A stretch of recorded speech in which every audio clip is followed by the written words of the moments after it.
Amanhã vai discutir um caso delicado. Um ex-integrante da congregação religiosa Testemunhas de Jeová denuncia que foi expulso da associação por escrever artigos e agora sofre discriminação. Segundo o homem, pessoas da congregação e familiares que também são testemunhas de Jeová deixaram de falar com ele depois de serem orientados por líderes da igreja. Ler a Bíblia e fazer orações são atos praticados diariamente por Sebastião Oliveira.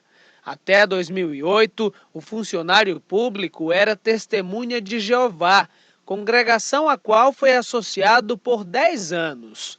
Durante o período, participou de todas as reuniões e passou a estudar a fundo a proposta da religião, até que resolveu escrever artigos sobre as Testemunhas de Jeová. Foi aí que o problema começou. A partir do momento que eu comecei a publicar os artigos, a liderança da organização a nível nacional até mundial eram contra a eu pregar as boas novas através dos jornais. Tudo que eu escrevi estava de acordo com os ensinamentos das Testemunhas de Jeová. Isso é preciso ficar claro. Mas mesmo assim, fizeram um tribunal judicativo no Salão do Reino local, aqui no bairro de Jerusalém, para que eu fosse julgado. Só que esse tribunal não tem nem testemunhas a nosso favor e nem advogado.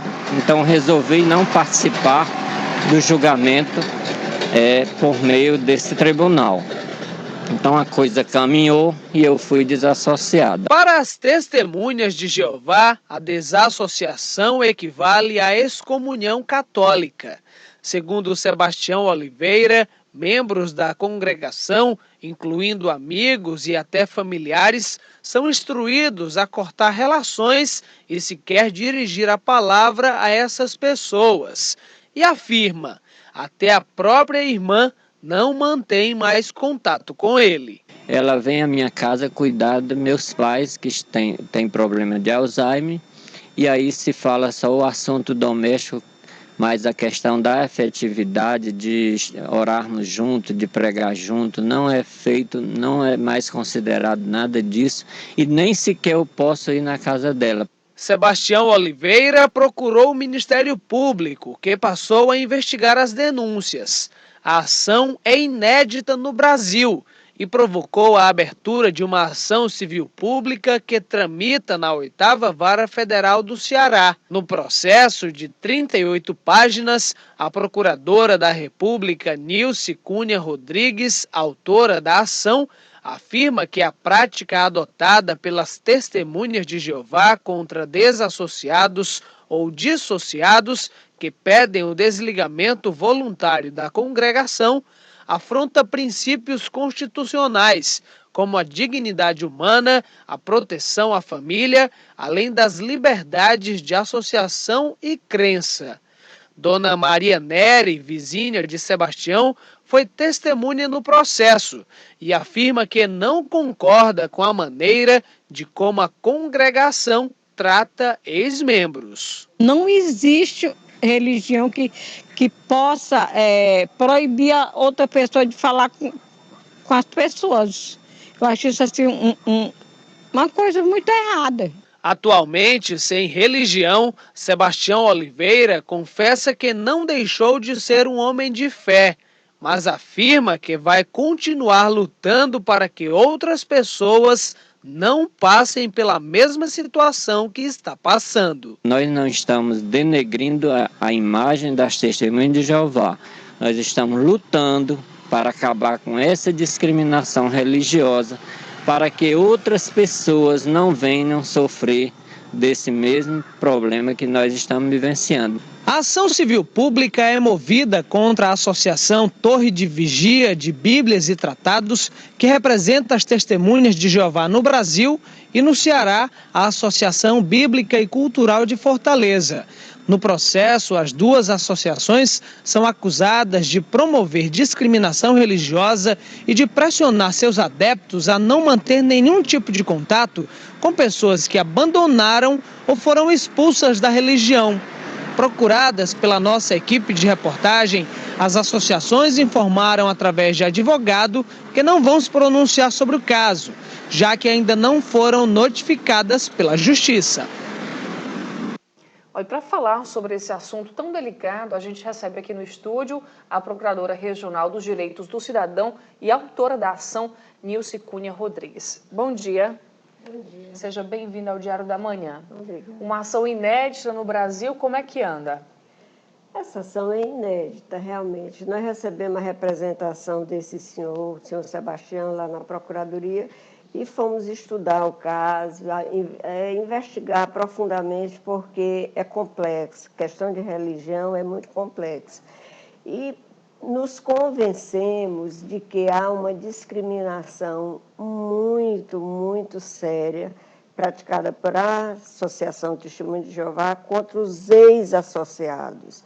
As pessoas são convencidas, são conquistadas a ingressar na Testemunho de Jeová, independente da sua religião. Eles, Testemunho de Jeová, praticam um proselitismo muito intenso, ou seja, eles fazem um trabalho de convencimento muito intenso, indo na casa das pessoas, distribuindo suas publicações e convencendo essas pessoas a ingressar na sua associação. Depois dessa pessoa ingressar, participar como associado, se ela praticar qualquer ato que a cúpula da igreja entenda que fere os dogmas, os seus preceitos, ela é desassociada, ou seja, excluída, expulsa. Até aí, tudo certo. Até aí, tudo certo.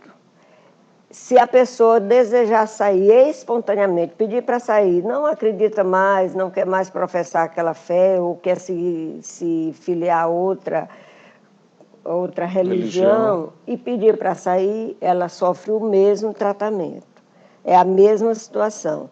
E o que principalmente atinge essas pessoas desassociadas ou dissociadas é que elas ficam impedidas de se comunicar com os que permanecem na congregação. E aí é o motivo da ação. O motivo da ação não é que a pessoa afastada, excluída, ela tem o direito de permanecer. Não se defende isso porque qualquer pessoa que entra em qualquer associação, em qualquer organização, ela, em tese, conhece as regras e aceita. Agora, o que a Constituição e o direito fundamental não aceita é que as pessoas tenham o seu direito fundamental da liberdade de consciência e de crença arranhado, violado.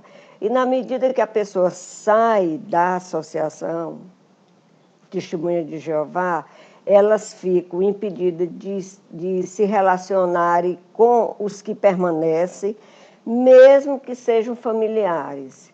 Se um casal, o marido saiu, era Testemunho de Jeová e saiu, e a mulher permanece, a mulher é incentivada a se relacionar o mínimo possível, a falar o mínimo possível com o marido. A quando for estudar a Bíblia, não permitir que ele participe. Se for filho, é a mesma coisa. Então, família que mora na mesma casa, eles orientam que se relacione o mínimo possível. Só se não puder deixar de se relacionar. Então, estritamente o necessário. Então, isso gera uma desagregação e é uma forma de pressão a que a pessoa não saia da religião. Se essa pessoa que saiu, que foi expulsa ou pediu para sair, disser que se arrependeu e quiser voltar para a associação, eles aceitam com restrições, tirando privilégios, não assumem mais nenhuma função relevante dentro da organização, mas aceitam, porque eles dizem que é a forma de excluir, de hostilizar, de ignorar aquela pessoa é uma forma de mostrar que ele errou, que aquela pessoa errou e que deve voltar para Jeová, ou seja, para a organização Testemunho de Jeová. Apesar de ser um caso uma ação inédita, outros casos semelhantes ao do Sebastião já devem ter acontecido. Então, a senhora acredita que outras ações vão surgir a partir dessa manifestação do funcionário público? Olha, eu não sei se outras ações vão surgir, mas que em inúmeros casos, a história registra inúmeros casos. Um dos estudos que eu fiz surgiu, tem duas pessoas que foram ancião. Ancião é o cargo máximo dentro da organização que existe espalhado no mundo inteiro, e que a cúpula chama Corpo Governante, que é sediado em Nova York, no bairro do Brooklyn. E essas pessoas foram anciãos aqui em Fortaleza e foram desassociados, foram expulsos, porque estavam lendo um livro de um ex-testemunha de Jeová que foi da cúpula em Nova York e foi também expulso porque estava almoçando com uma pessoa que tinha sido expulsa. Procuradora, de forma prática, a ação. A partir do caso ganhe na justiça, o que pode acontecer nesse caso específico? O que nós pedimos na ação é o elementar, é que a organização Testemunha de Jeová deixe de pressionar, deixe de praticar essa atuação constrangedora, de pressionar, de exigir que o associado, para permanecer participando dessa associação, deixe de se relacionar com seus parentes, com seus amigos que saíram. Mas nesse caso, como a senhora bem relatou, a organização ela é internacional, é norte-americana, tem sede nos Estados Unidos. Pode, então, ter uma interferência no direito internacional, ou seja, uma ação do governo brasileiro junto ao governo norte-americano? Não, absolutamente. A ação, a gente pede o efeito nacional. Certo. É no Brasil. Muito embora a orientação da congregação seja... Venha de lá. Certo. Agora, ela aqui, essa orientação, ela é replicada aqui. Certo. Ela é incentivada aqui, ela é praticada aqui. E o que nós pedimos na ação é que as pessoas devem ter o direito fundamental assegurado, garantido pela Justiça, como a Constituição garante, de poder entrar e sair livremente. Se você pode entrar livremente, você tem que poder sair. E livremente você tem que entender que é você sair sem nenhuma censura, sem nenhuma punição. E você se vê privado do contato com seu filho, com a sua mulher, com seus irmãos, com seus amigos construídos, essas amizades construídas, que pessoas passam 20, 30, 40 anos lá dentro, por alguma razão, achar que está sendo apóstata, quer praticar outra religião ou deixar de acreditar nos dogmas, ela é expulsa e ela fica alijada, ela perde toda a referência social porque ela não tem mais ambiente, o ambiente dela se restringiu ali. Que é a própria identidade social da pessoa, né? É verdade. Procuradora, obrigada pela participação aqui no Diário da Manhã. Ótimo dia para a senhora. Obrigada a você. Um bom dia para a senhora. Vamos acompanhar esse caso com mais detalhes. No próximo bloco do dia.